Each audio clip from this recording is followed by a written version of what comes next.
time of the Ayubi and then afterwards in the Mamluk time, the tradition over the feast of Nabi Musa was celebrated here, yes, and there was also a ziyarah. What is a ziyarah? Visit. Yes, a pilgrimage visiting to Nabi Musa that started in Jerusalem and went down here to Nabi Musa. Now the thing is that the feast of Nabi Musa is determined by what? In Islam, how do we determine a date of feast? According to the moon. But specifically, the feast of Nabi Musa is determined by what? Stars? According to what? The weather. Stars, maybe. Okay, no, it's according to the Christian Pascha. Really? And when we're asking, according to the Christian Pascha, we are asking Easter? why does a Muslim feast that is connected to that specific point, geographical point, is determined by the Christian Pascha? In Russia? Al-Ad spoke about the fact that this was a time of struggle and balancing between the Crusaders and the Muslims, and eventually there was the Muslim leaders who were here, but the whole area was still Christian, or there were some Christian pilgrims routes that used to come here. So every year around Pascha, the road number one, the road between Jerusalem and the Jordan River, was full with pilgrims, Christian pilgrims who used to go from Jerusalem to the Jordan River because they used to make pilgrimage to Israel around that time. And that is why the ziyarah of Nabi Musa is determined according to the Pascha because it's a political statement of presence in the space. Okay, what does it mean? It means that when the people of the pilgrims, the Christian pilgrims went back from the Jordan River, they used to meet with the people who made ziyarah from Jerusalem on the same road. Okay? And then they were able to understand who's the boss.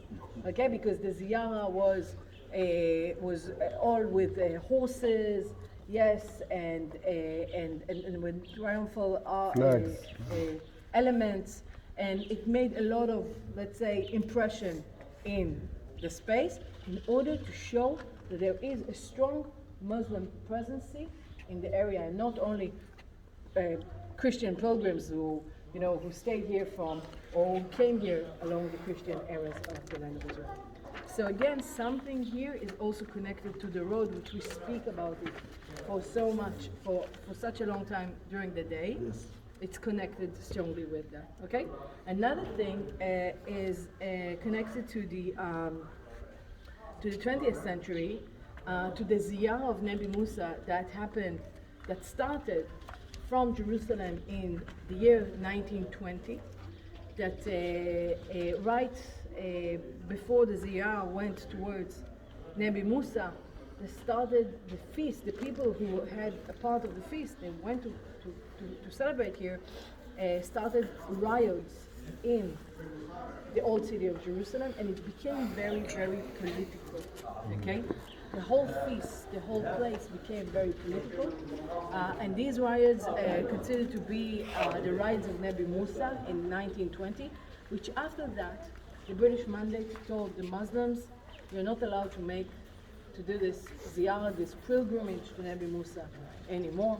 After that, even during the Jordanian times, the Jordanians did not renew the ziyarah to Nabi Musa because it became a symbolism also for a nationalist movements, a nationalist connection between different families in the Palestinian side.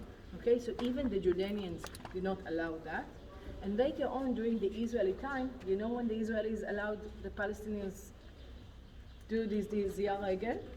1987, right before the first uprising broke, which right after that, they never renewed the ziyarah for Nabi Musa again.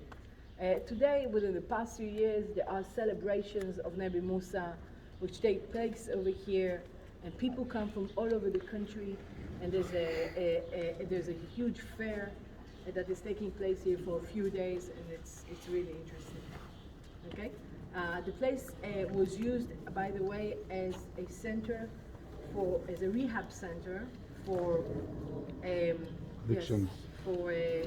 for Palestinians who came over here, and it's controlled by the Muslim authorities in the land of Israel, by the Muslim Waqf.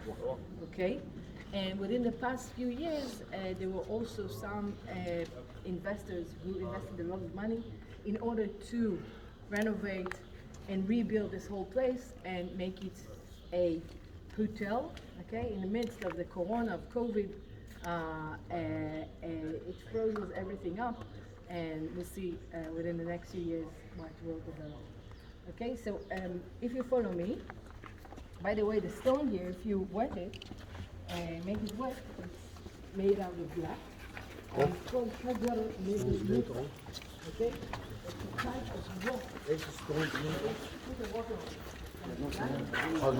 عشرة نبي موسى. 20 كانت في بايت صنعوهم بستون هي 1920 Palace of Hisham in Jericho. Have you ever visited over there?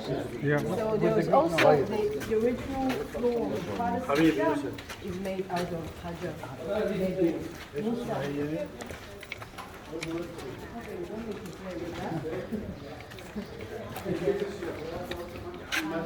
اسمعي يا معلم.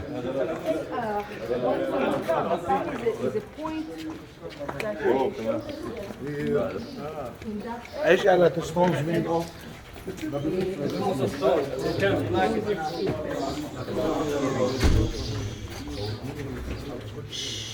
people are praying here.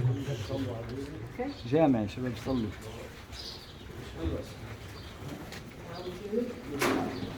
The windows.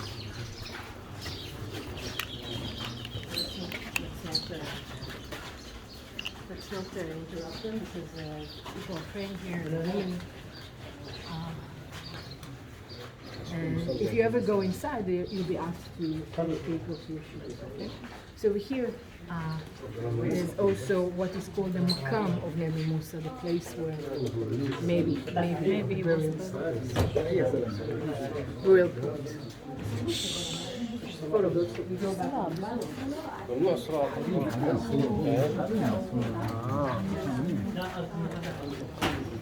عم بزوروا مش عم بيصلوا.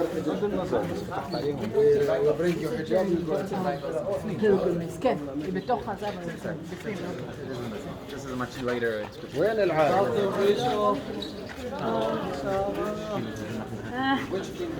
Oh man.